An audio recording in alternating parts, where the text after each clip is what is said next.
Daniel chapter 2.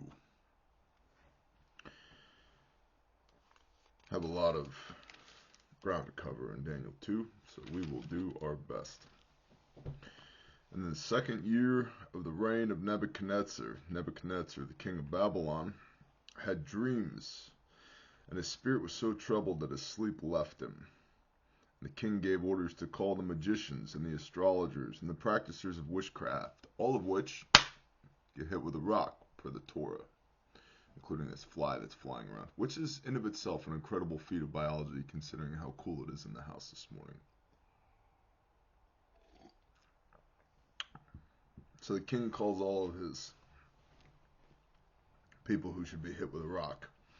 And the Kasdim, we talked about the Kasdim last week, the Chaldeans, the astrologers, the Magi, to declare to the king his dreams. So they came and they stood before the king.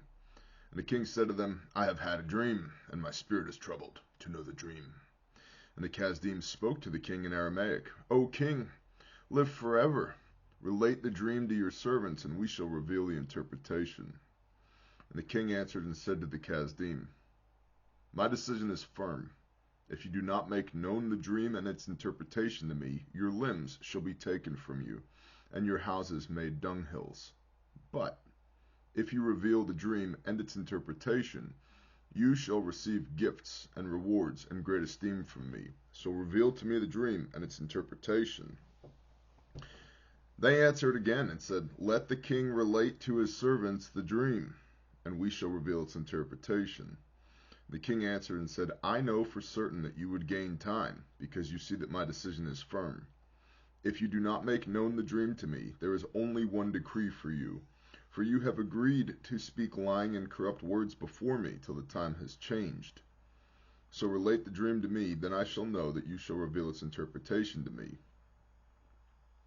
And the Kasdim answered the king and said, There is no one on earth, and that's important, there is no one on earth who is able to reveal the matter of the king, because no king, master, or ruler has ever asked a matter like this of any magician or astrologer or Kasdim. And the matter that the king is asking is difficult, and there's no other who is able to reveal it to the king except the Elohim, whose dwelling is not with flesh. So the king has a dream, and he calls on his wise men, and he says, Yo, tell me what my dream means. And they say, New Living Bear translation. They say, absolutely, tell us the dream, we'll tell you what it means. And he says, no, I'm not going to tell you the dream. You're going to tell me the dream, and then you're going to tell me what it means. And they said, yeah, sounds good. Tell us the dream, we'll tell you what it means. The king says, I don't think you're hearing me. Good morning, honey. The king says, I don't think you're hearing me. You tell me the dream, and then tell me what it means. And they say, that's not possible. Doesn't work that way. There's nobody on earth who will be able to tell you what your dream was and then tell you what it means. You tell us what it means, and then we'll tell you what, you tell us the dream, and then we'll tell you what it means. And so the king gets pissed off. And he says, look, if you don't do this for me, I'm going to rip you limb from limb, and I'm going to turn your houses into dunghills. And so the Magi, the Kasdim, are like, let's buy a little time. And the king essentially says, no, now. So verse 12, because of this, the king was enraged and very wroth. Wroth is the word for pissed off in the Bible. He was in a fit. And gave orders to destroy all the wise ones of Babel. Kill all of these Kasdim jackholes. I've had enough. Now, implications here from our friends, the exiles of Judah, Shadrach, Meshach, Abednego, Daniel, Belshazzar, that guy. They're included in the wise men. So the decree went out, and they began killing the wise ones. And they sought Daniel and his companions to kill them. Sucks. Come out of her, my people, lest you participate in her sins and receive of her plagues. Partake in her sins and receive of her plagues. Sometimes you can be a really good guy in a really bad place. And even though you're a really good guy, because the place sucks, you still can partake of the sins and receive of the plagues. Now, as we'll see, Yah's with Daniel here. Kind of begs the question, well, if Yah did it for Daniel, could he do it for me? Yeah, in theory, yeah. Are you a Daniel? Am I a Daniel? It's kind of pretentious of us, wouldn't you think? So, then, with counsel and wisdom, Daniel answered Arioch, the king of the chief of the king's guards, who had gone out to kill the wise ones of Babel. And he answered and said to Arioch, the king's officer, why is the decree from the king so urgent? What's the big rush, homie? So Arioch made the decision known to Daniel. And Daniel went in and asked the king to give him time, so he would show the king the interpretation.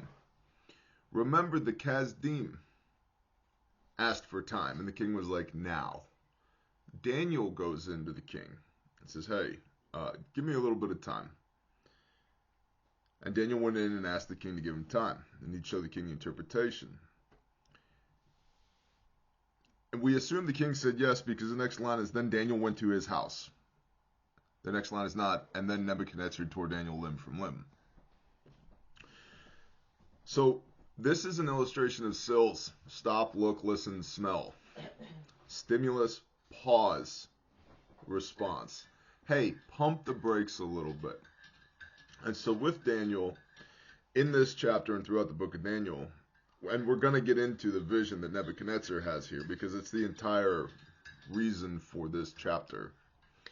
There's 8 characteristics of Daniel in chapter 2 and throughout the word. One is, and I'm just going to point these out to you, and maybe you'll see these as we continue to read. One is, Daniel's faithful. Daniel is faithful to Yah. That's like the most important characteristic of Daniel. The second is Daniel's respectful.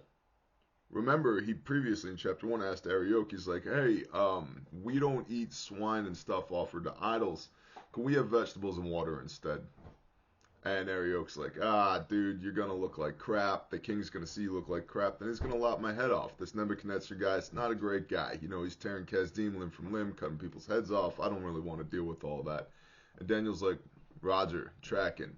Let's try it for 10 days. And if it doesn't work after 10 days, then whatever you got to do, Arioch, you got to do. So he's respectful. Daniel's respectful. We see here as well, he's respectful with the king. He goes in to the king, and he asks for some time. Daniel went in and asked the king to give him some time. That's respectful. It's also bold, and we'll get to that in a moment. Daniel's patient.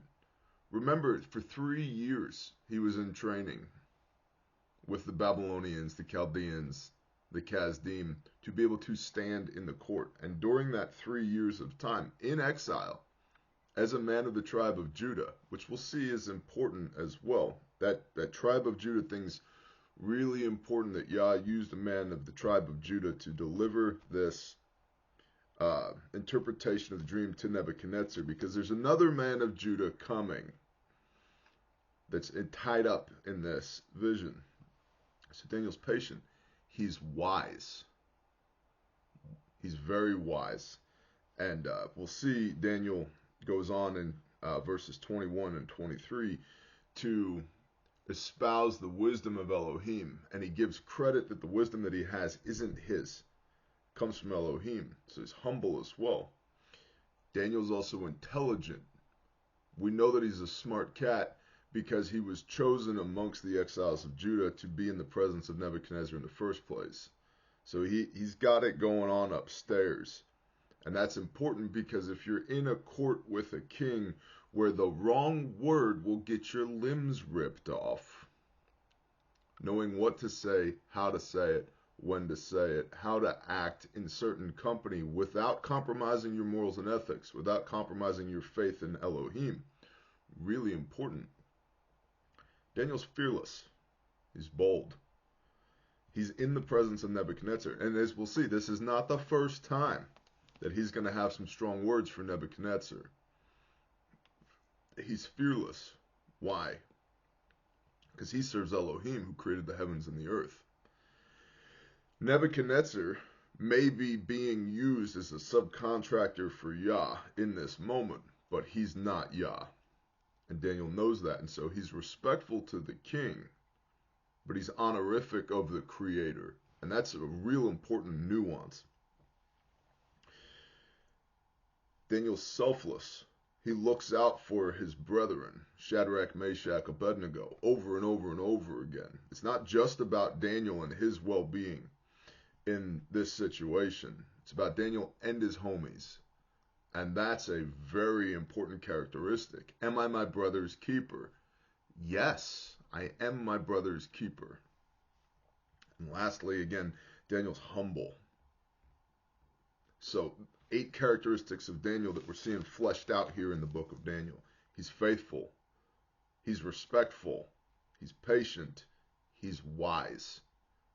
And he's intelligent. And intelligence and wisdom are 2 different things. Intelligence is like your IQ, your intelligence quotient. Wisdom is understanding from Elohim. So he's got really good hardware and software, but he's also got really good programming, if we could use that analogy. He's fearless. He's bold in the presence of authority, but he's not disrespectful. He's still fearless. He's selfless. He's not just looking out for his own well-being. He's looking out for the well-being of the people around him. And he's humble all the time while doing this. Beautiful characteristics. You could take those 8 characteristics, and maybe there's more than 8, but these are the 8 that jumped out to me as I was praying over and studying Daniel 2 this morning in preparation for this conversation with y'all. You could take these 8 characteristics and overlay them on Messiah. Faithful, 100%. Respectful, yes, to those that deserve to be respected, absolutely. Patient, yes. Can you imagine if you had thousands of people following you around every day just to hear what you had to say today and give you bread?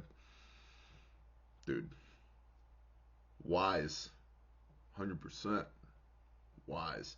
Intelligent, yes. Look at all the parables that Yeshua taught with. That's wisdom and intelligence rolled up into one. Fearless. Who do you seek? We seek Yeshua of Nazareth. I am he. Garden of Gethsemane. The flipping of the tables in John chapter 3. Telling the Pharisees that their works are filthy minstrel rags. Fearless, yes. Selfless. Is there a better example of selflessness than the suffering sacrifice of Yeshua? No. And humble. Absolutely. The birds of the field have a place to live, but the Son of Man, Messiah, has no place to lay his head. Eating grain, walking through a field. Not feasts, not eating grain. Matthew 15. So, these 8 characteristics of Daniel: faithful, respectful, patient, wise, intelligent, fearless, selfless, humble, also overlaid on Mashiach, Messiah, meaning 1 Peter 2:21, for this we were called, that Messiah, having suffered for our sins, that we might walk in his steps. These might be 8 characteristics that you want to write down and refer back to and use them as a temperature check for how well you or I am doing with our daily walk, to try and walk more like Mashiach did. Okay? Okay, good talk. Sip of coffee. So in verse 16, Daniel institutes a SILS, stop, look, listen, smell here. And Daniel went in and asked the king to give him time. Breathe, homie. Stimulus, pause, response. Okay? Verse 17, and then Daniel went to his house and made the decision known to Hananiah, Mishael, and Azariah, his companions, Shadrach, Meshach, Abednego.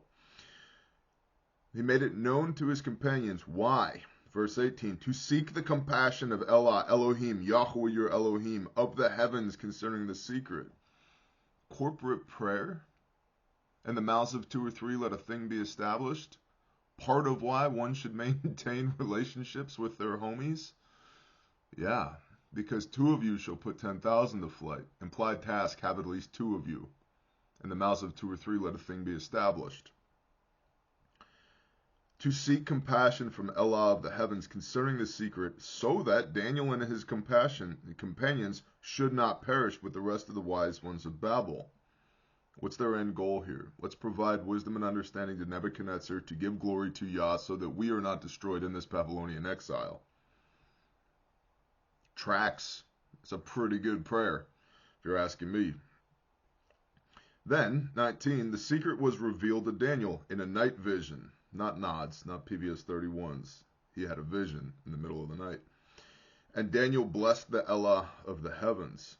Daniel responded and said, Blessed be the name of Elah forever and ever, for wisdom and might are his. Wisdom and might are his, Elohim. And he changes the times and the seasons. He removes kings and raises up kings.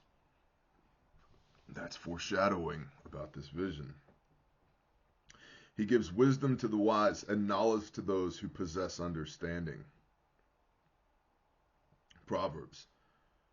If you seek wisdom, if you seek to get wisdom. Go, do. Proverbs, by the way, if you're not doing the Proverbs challenge, I've been doing the Proverbs challenge that came out of the Brethren on Men's Group Monday on Patreon 2 years ago, at least 2 years ago. And it's very simple. There's 31 Proverbs. There's 28 to 31 days in a month. Whatever the day of the month is, that's the proverb you read. And every time you will find things in the Proverbs that you didn't see the last time you were there. And they're amazing.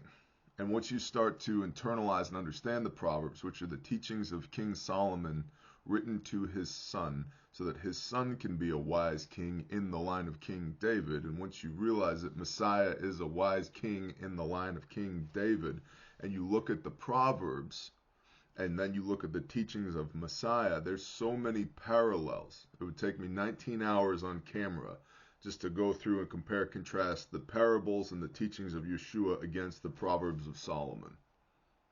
It's massive correlation between the two. So, part of Proverbs is if you seek wisdom, get wisdom. And wisdom in the Proverbs, just so we're all tracking here, is Torah. Yeah. He gives wisdom to the wise and knowledge to those who possess understanding. He reveals deep and secret matters. He knows what is in the darkness, and light dwells with him. I thank you and praise you, O Elah of my fathers. You have given me wisdom and might. Wisdom and might. Two prime characteristics of a man of Elohim. Wisdom and might. Pick a man of Elohim in the Bible. From Abraham through Yeshua. Wisdom and might. What are we supposed to be? Men of Elohim, sons of the inheritance by the covenant of the blood of Messiah.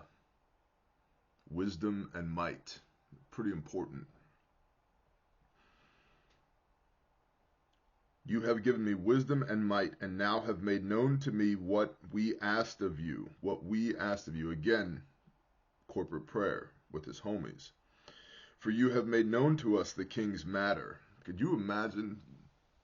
You're staring down the barrel of a death sentence from the most powerful man on the face of the earth, and you and your homies cry out to the Creator saying, we need your help, please. All the glory is yours, but we need your help. And he delivers. I'd be singing praises too. Praise Yah. So Daniel went to Arioch, whom the king had appointed to destroy the wise ones of Babel. Let's go find the guy who's looking for us to kill us. Hey, what's up, dude? Good news. He went and said to him, do not destroy the wise ones of Babel. Bring me in before the king, and I shall show the interpretation to the king. Again, the boldness here, the fearlessness of Daniel. And Arioch brought Daniel in a hurry before the king and said thus to him, I have found a man among the sons of the exiles of Judah. It's important. Underlining that in my Bible.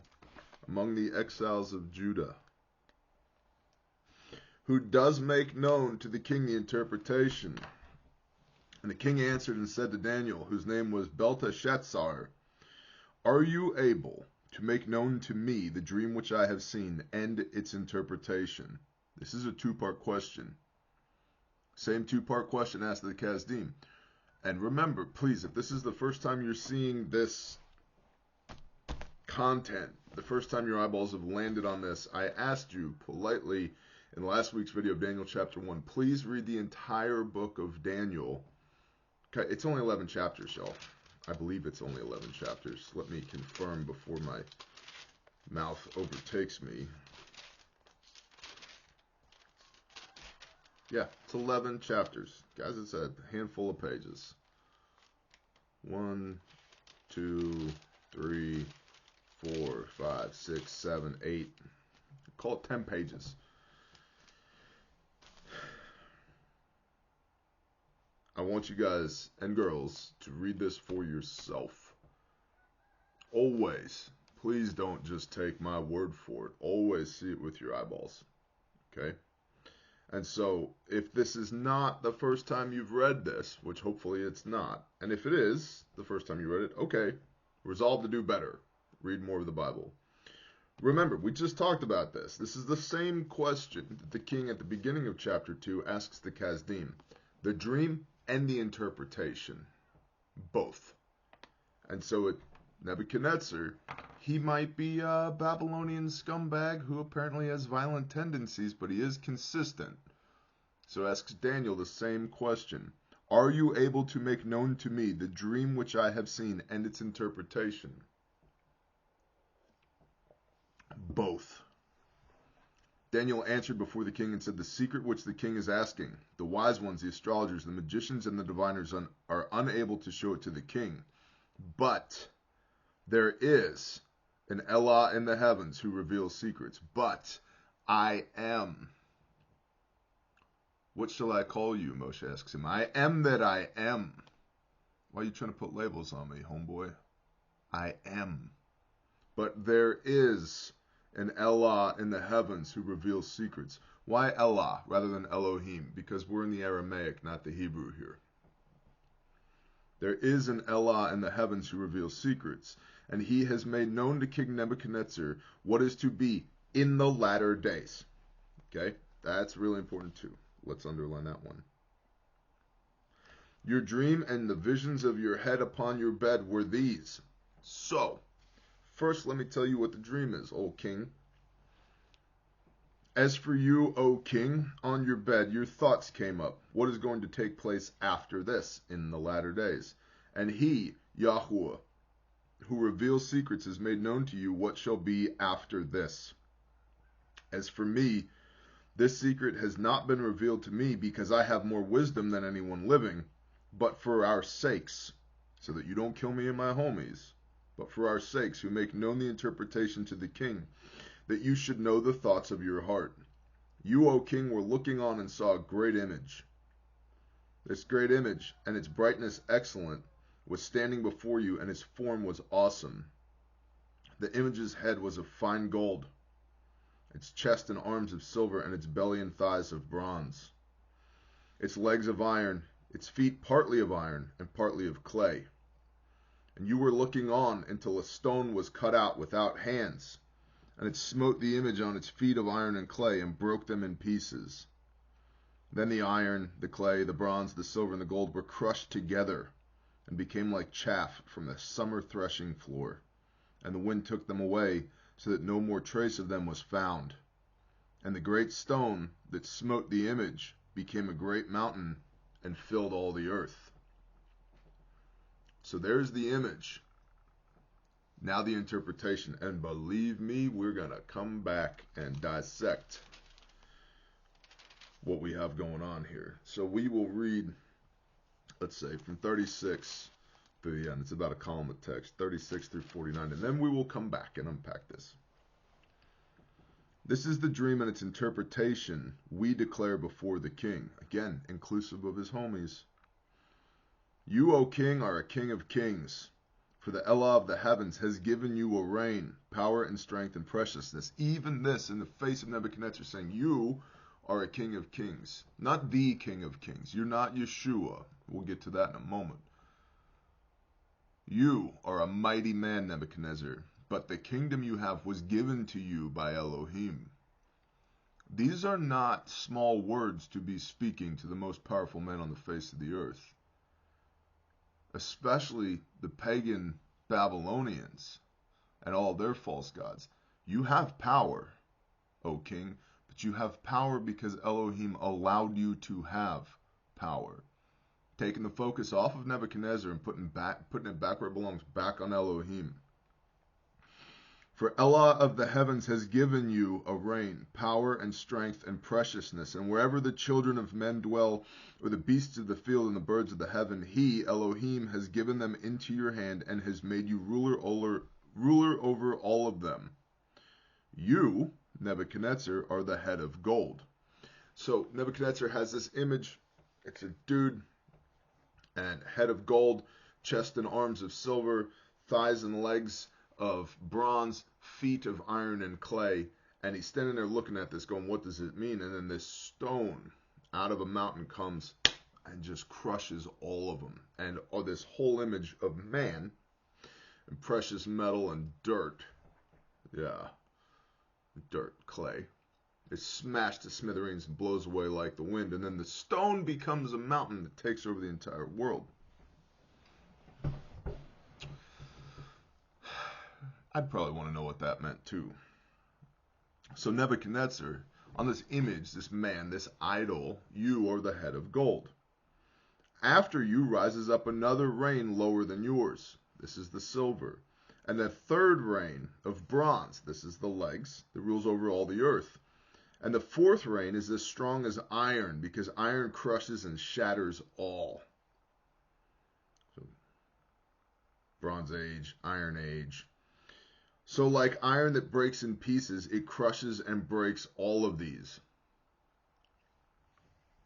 Yet as you saw the feet and toes, partly of potter's clay and partly of iron, the reign is to be divided.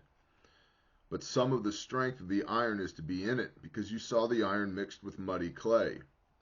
And as the toes of the feet were partly of iron and partly of clay, so the reign is partly strong and partly brittle. We're going to get a little bit of a history lesson here in a moment. And as you saw iron mixed with muddy clay, they are mixing themselves with the seed of men. But they are not clinging to each other, even as iron does not mix with clay.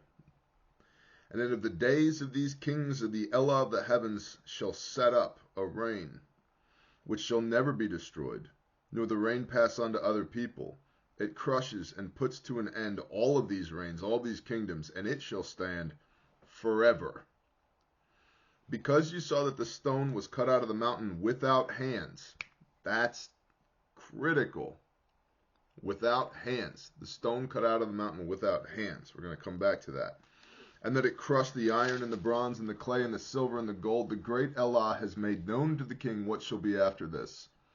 And the dream is true, and its interpretation is trustworthy. Then King Nebuchadnezzar fell on his face and did obeisance before Daniel, and gave orders to present him an offering and incense. What do you suppose Daniel did with that offering and incense? You think Daniel really nicely appointed his apartment and ate a sheep? Or do you believe that Daniel offered it to Yah? And the king answered Daniel and said to him, truly your Elah. Now the king is acknowledging Elohim. Your Elah is the Elah of the Elohim. Your God is the God of gods. Yup. 100%. The master of kings and a revealer of secrets, since you were able to reveal this secret. Could you imagine? You're in Washington, D.C. You've been exiled to Washington, D.C. And, I don't know, the executive branch has decided that you, because of your skill and prowess, that you are going to be an advisor to the executive branch. And the president has this dream, and nobody can answer it. They bring you in. Interpret the dream, or you will be killed. So you pray to Yah, and he gives you the interpretation and the vision. You go to the president, and you relate all this to him. Here's what's going on. And the president in the Oval Office gets up from behind his desk and falls down onto the ground, supplicates himself, and begins praising Elohim, your Elohim, and confessing the only reason he's president is because of Elohim, and your Elohim is Elohim. Your God is God, the greatest God in all the earth. There is no God but God. Could you imagine how impactful that scene is? And the king answered Daniel and said, truly your Elah is the Elah of Elohim, the master of kings and a revealer of secrets, since you were able to reveal this secret. Then the king made Daniel great and gave him many gifts and made him ruler over all the province of Babel. Shadows of Joseph here, anybody? And the chief of nobles over all the wise ones of Babel. Good. Now we have a guy who's keeping commands and loves Yah with everything that he's got, who's in charge of all the air quote wise men. I wonder if their TTPs changed. Tactics, techniques, procedures.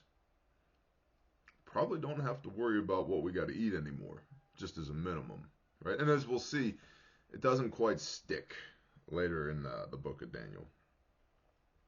And Daniel asked the king, and he set Shadrach, Meshach, and Abednego, his homies, selflessness, over the work of the province of Babel, and Daniel in the gate of the king. Also, you're in a strange land surrounded by people who probably don't like you. You just got elevated to a position of power. Who do you want to your left and your right? People you never met before who probably don't like you, or your homies? I'm going to assume my homies. That's what I would do if it was me. If I were Daniel, and it was me and Pastor Joe and Brother Saul and Brother Rex, and we're in this Babylonian captivity, and the king is like, hey, dude, you're in charge. I'm like, hey, awesome.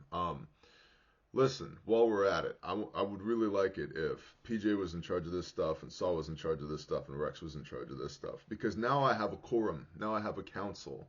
Now I know that we can at least act in unison in righteousness to serve Yah, not conform to this Babylonian pagan system that we've been injected into.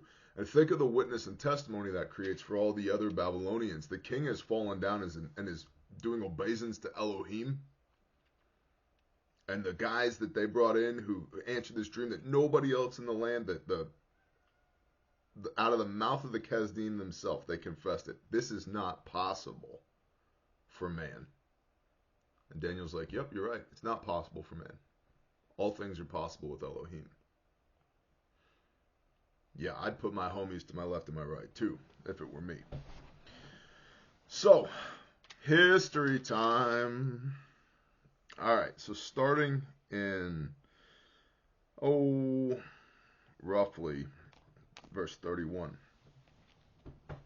This image, and talk about the prophetic nature of what's happening in Daniel here. Now, I will tell you that there are many scholars who debate the veracity of the book of Daniel because they say that it would not be possible for Daniel to know these things and to see this far into the future. But it's the same argument that the Kasdim are making. In other words, they don't believe in Elohim. They don't believe that it's possible for a man to have had this vision and for it to be this clearly accurate. Because Daniel is speaking to Nebuchadnezzar, who is the head of gold during the Babylonian Empire. And there are many things that are going to come to pass after this Babylonian Empire, and Daniel hits the nail on the head. Not because Daniel's awesome, because Yah is awesome. Going back to that humility. Daniel's always pointing back to Yah. So in verse 31, you, O king, were looking on and saw a great image. This great image and its brightness excellent was standing before you, and its form was awesome. It's not an angel. It's not Elohim. It's an image of a man. We could call it an idol, and that gives some inferences to how Nebuchadnezzar viewed himself and his empire. This image's head was of fine gold. Okay, so imagine a dude, a statue. The head is of gold. The chest and arms are of silver, its belly and thighs of bronze, its legs of iron, its feet partly of iron and partly of clay. You were looking on until a stone was cut out without hands. So this stone is cut, and it appears without hands. Again, very important. And it smote the image, it struck the image on its feet of iron and clay and broke them into pieces. Then the iron, the clay, the bronze, the silver, and the gold were crushed together and became like chaff from the summer threshing floor, and the wind took them away so that no trace of them was found, and the stone that smote the image became a great mountain and filled all the earth. This is the dream, and its interpretation we declare before you, O king.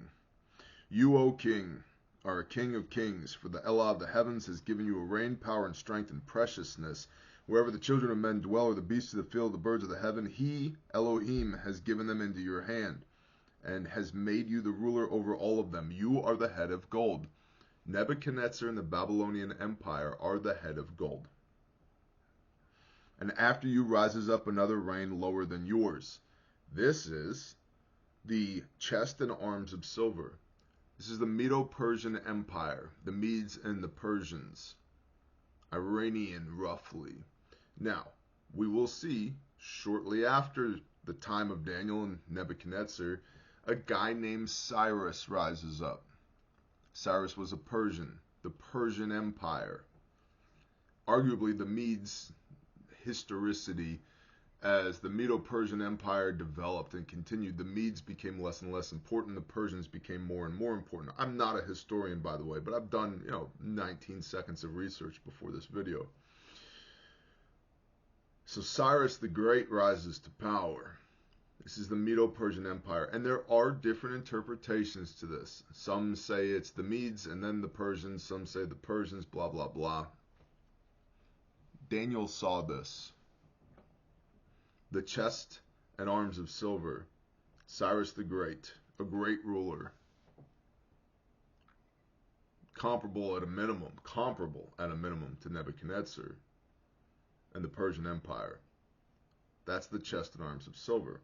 Then the belly and the thighs of bronze, and another third reign of bronze that rules over all the earth. Who is this? You might have heard of this guy, Alexander the Great. The Greeks. Empire? Yeah, definitely an empire. In more or less the same region. The Babylonian Empire, then the Persian Empire, then the Greeks, Alexander the Great, the bronze, it's Alexander. And the fourth reign is as strong as iron, because iron crushes and shatters all. So like iron that breaks in pieces, it crushes and breaks all of these. The Romans. The Romans are the legs of iron, and its feet partly of iron and partly of clay. The Roman Empire lasted 3 distinct 250-year periods, approximately 750 years for the Roman Empire. And it crushed everybody. The Romans, one world government, yeah, the Romans. You could easily take that into Roman Catholicism on from there. And we'll delve into that. We'll jump into that rabbit hole just a little bit in a moment. But the Romans are the legs of iron, and the iron mixed with clay. Now the stone that was cut without hands hits the clay and iron feet and destroys them, breaks them into pieces, and then it crushes all of it.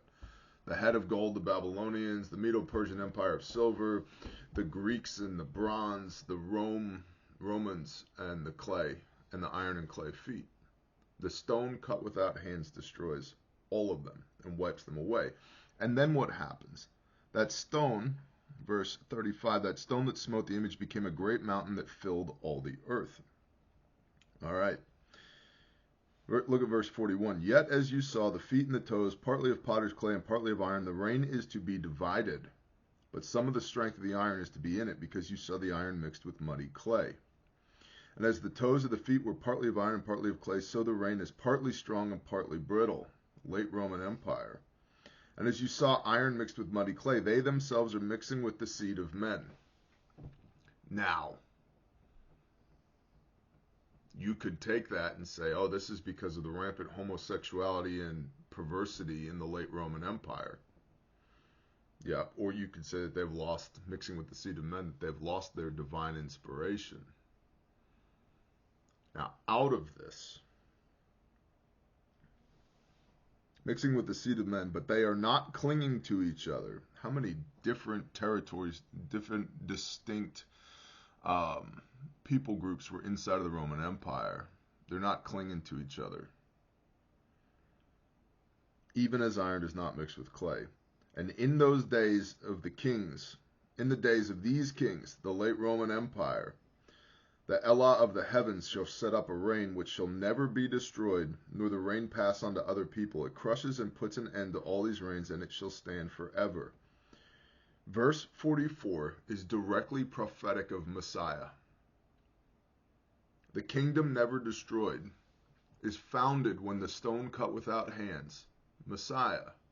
And this is a rabbit hole we're jumping into. The stone cut without hands is Messiah. It's not just Messiah.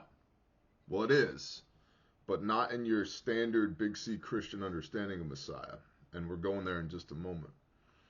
The stone cut without hands that destroys all of these other nations and establishes a kingdom that's never destroyed is Messiah. When did Yeshua come? During the late Roman Empire. Who was Pilate? Who did the Yehudim hand Yeshua over to? Who crucified him? Which type of Roman soldiers cast lots? Which type of soldiers cast lots for his garments? Shall I continue? Okay. Who was the centurion? Who was a man of deep faith who came to Yeshua? Judea was a territory of who?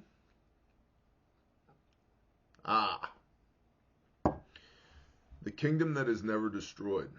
The stone that's cut without hands, that hits the toes that are partly clay and partly iron.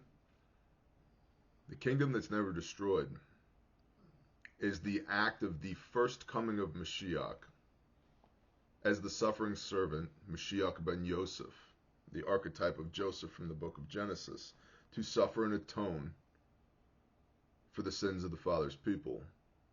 Atonement, at one-ment, to reunite the Father to his people.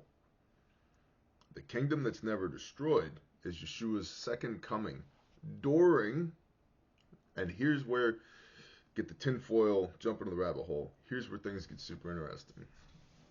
During, prophetically, an empire that is reminiscent of the Roman Empire. Now, a lot of people will say, Bear, we're in end times right now.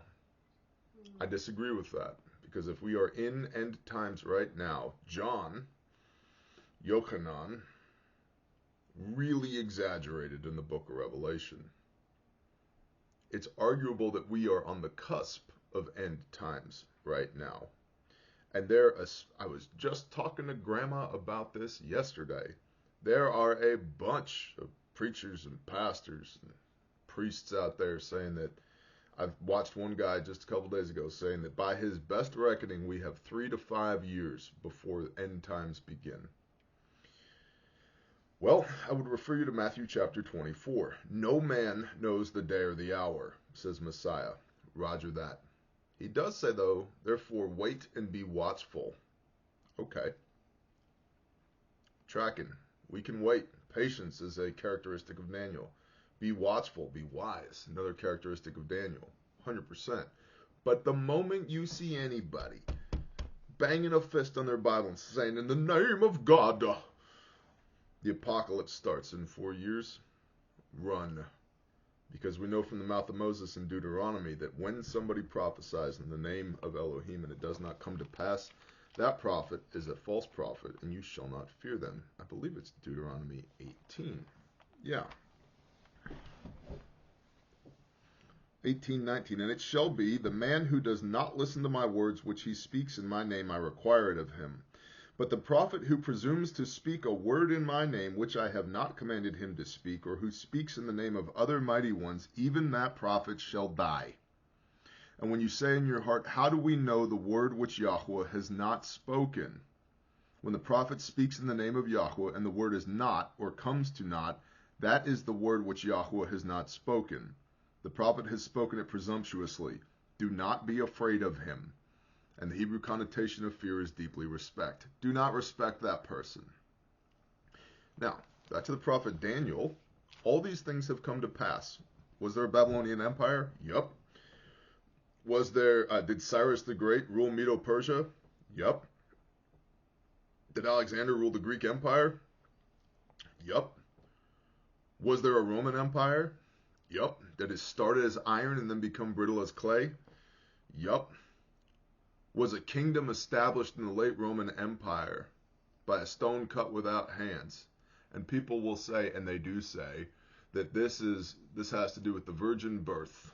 Cut without hands, the stone cut without hands. This alludes to the virgin birth of Messiah. Yeah, we'll touch on that in a minute. Was a stone cut without hands? Did it strike the brittle clay toes of this image that Nebuchadnezzar saw? Yup. In the second coming, will there be a one world government where Mashiach ben David, Yeshua in his second coming, because the double portion of the firstborn, when he returns, will there be a one world government? Yup. Will it be archetypical of Rome? Yup. So Daniel's words came to pass 2,500 years ago? That's pretty good. That's pretty good. And this was not a small vision. It's not a small prophecy. This spans millennia. Pretty good, pretty accurate. The stone cut without hands. Let's go on a little journey here. Some will say, and they do say, that this is the prophecy of the virgin birth of Messiah. Let me preface this by saying, I, in my belief, do not require a virgin birth of Mashiach in order for Yeshua to be the one, the anointed, the Messiah, the chosen of Yah, Yah made flesh. But it is cornerstone doctrine for essentially all of Big C Christendom. And you can believe whatever you want to believe. But I will tell you, the word that is translated Alma, and Alma shall conceive, prophesied out of the book of Isaiah, the word that is prophesied, that is used Alma in the New Testament, that is translated exclusively as virgin these days, in no way meant virgin in context 2,000 years ago. An Alma is a young woman. A maiden is a virgin. And everywhere in the Old Testament where you see the word Alma, if the young woman, Alma, was a maiden, it says Alma, comma, a maiden. A young woman, a virgin. Again, this is not a matter of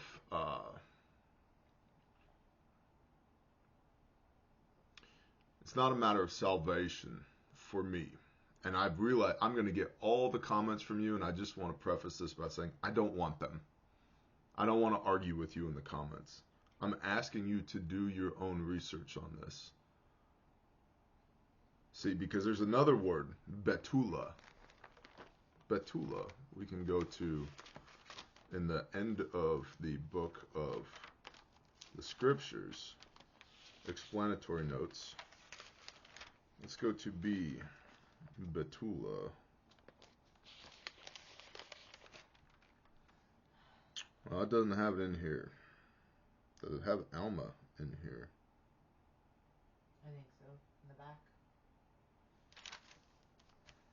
It doesn't. Does it have maiden? Betula, B-E-T-H-U-L-A-H. Look that one up. Look up Alma, A-L-M-A. Maiden. It does have maiden. In the scriptures, the Hebrew word Alma is translated as young woman and Betula as maiden. Similarly, the Greek word Parthenos is translated as maiden, with the exception of Matthew 1:23. Got it. With the exception of Matthew 1:23.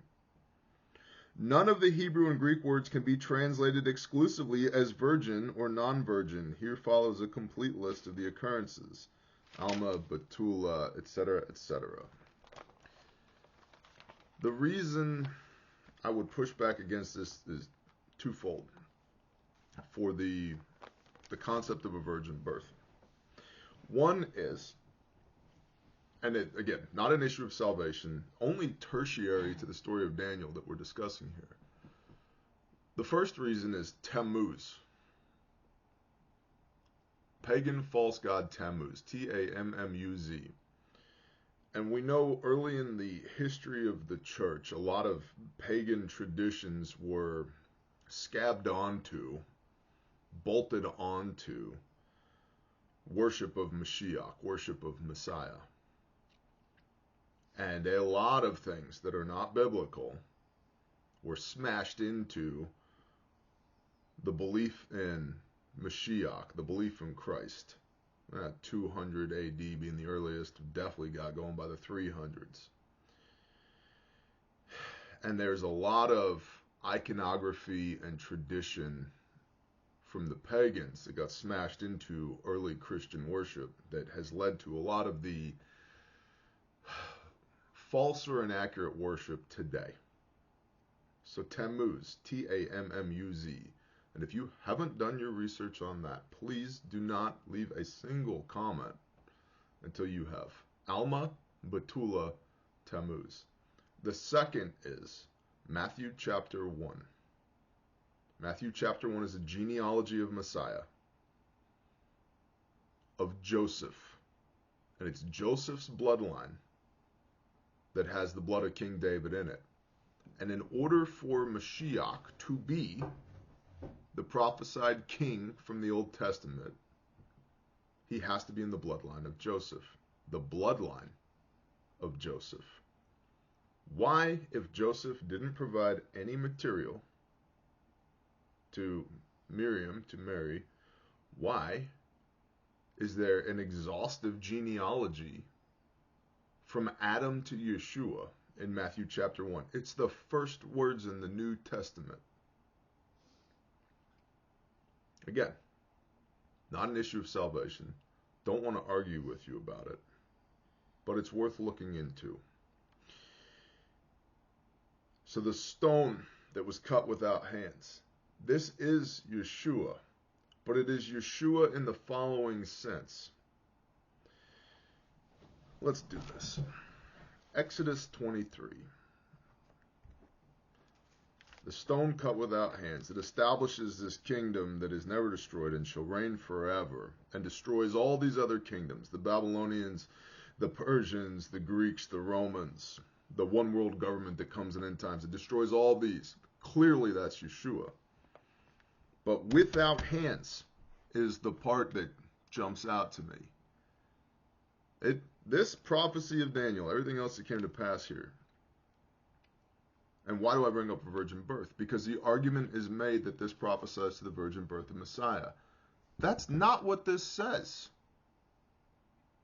And every word in this Bible is intentional. Every single word of it is intentional. I can make a stone without hands. I could preach for an hour on how a stone without hands can be a virgin birth. That's easy to support biblically if I get over here into doctrines and dogmas and what they said in seminary. Or, what does the Bible say? Exodus 23. It's in the front of the book. Bereshit Shemot. Exodus 23. Exodus 23, verses 21 and 22. We could start at 20.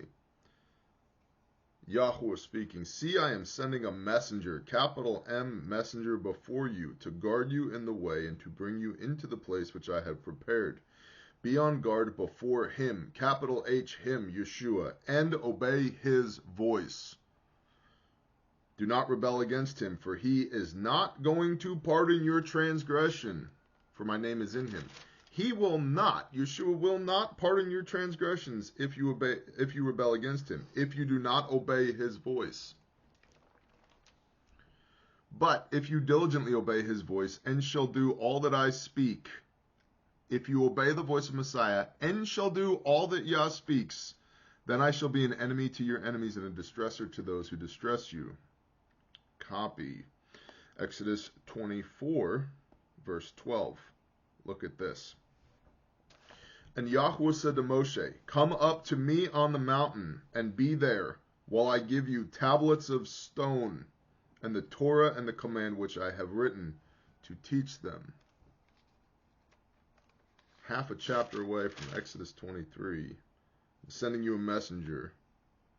Be on guard before him and obey his voice. Do not rebel against him, for he is not going to pardon your transgressions, for my name is in him. But if you diligently obey his voice and shall do all that I speak, then I shall be an enemy to your enemies and a distresser to those who distress you. And Yahweh said to Moshe, come up to me on the mountain and be there, while I give you tablets of stone and the Torah and the command which I have written, to teach them. Who wrote the Torah? Yah wrote the Torah on tablets of stone, written with the finger of Elohim.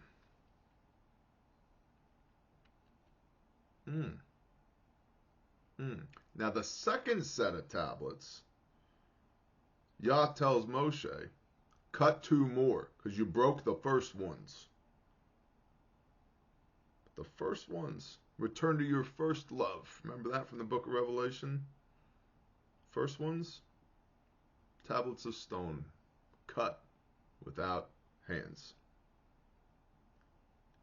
Wait a minute, I thought you said the tablets of stone were Yeshua. Yes, because Yeshua is the Word made flesh, right? Right? He's the Word made flesh. What's the Word? What is the Word of Elohim?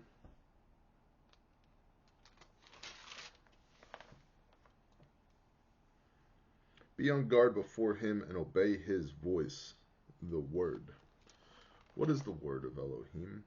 Come up to me on the mountain and be there, and I shall give you tablets of stone and the Torah and the commands which I have written, to teach them. Well, yeah, clearly, but see, Barry, don't you understand? That's about Moses. That's not about Messiah. Okay, we were just in Deuteronomy 18. Remember that? We were just there. Deuteronomy 18. Verse 15. Yahuwah your Elohim shall raise up for you a prophet, capital P, prophet, like me from your midst, from your brothers. Listen to him.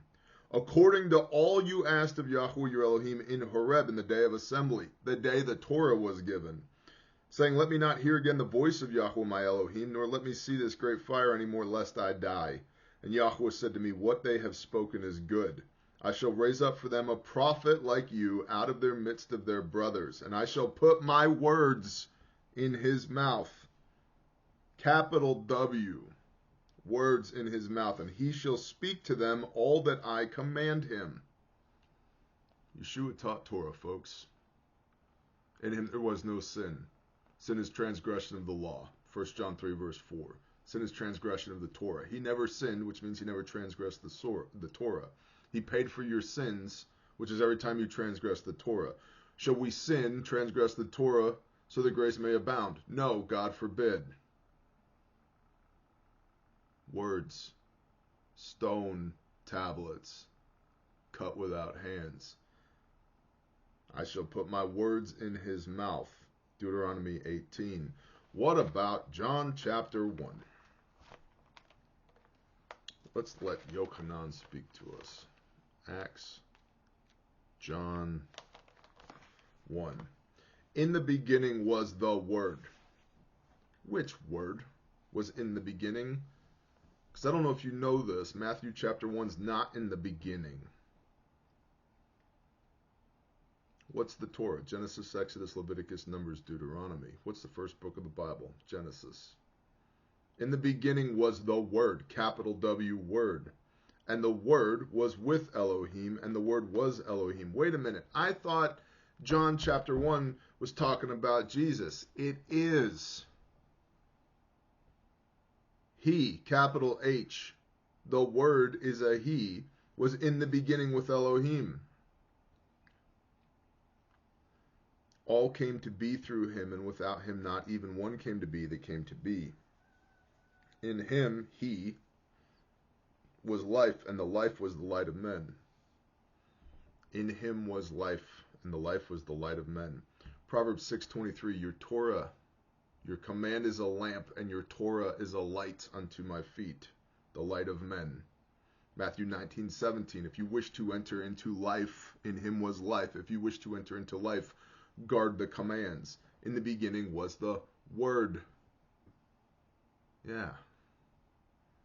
See, when you believe in Messiah, your sin is paid for, your transgression of the Word.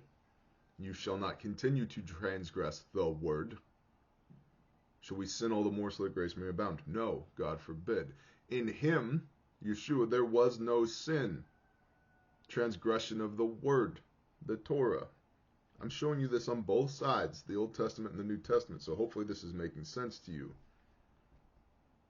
So the stone that was cut without hands, that crushes the entire world, goes to Yeshua's second coming, during a time of one world government, likened unto late-stage Roman Empire as Mashiach ben David.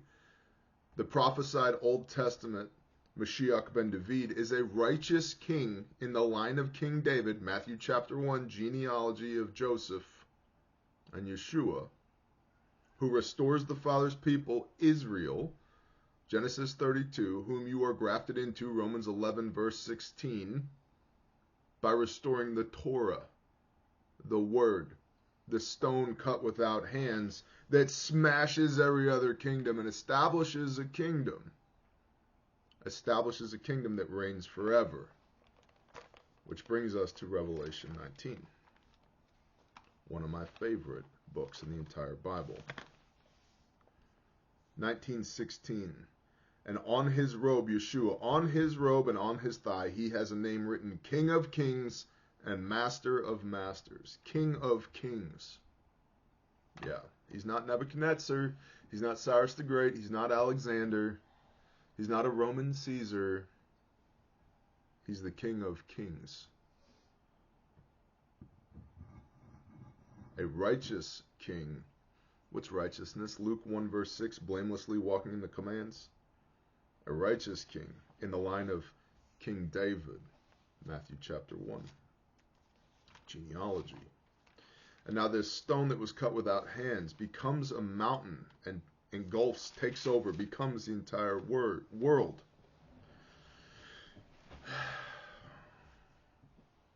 Revelation 21. It's verse 10.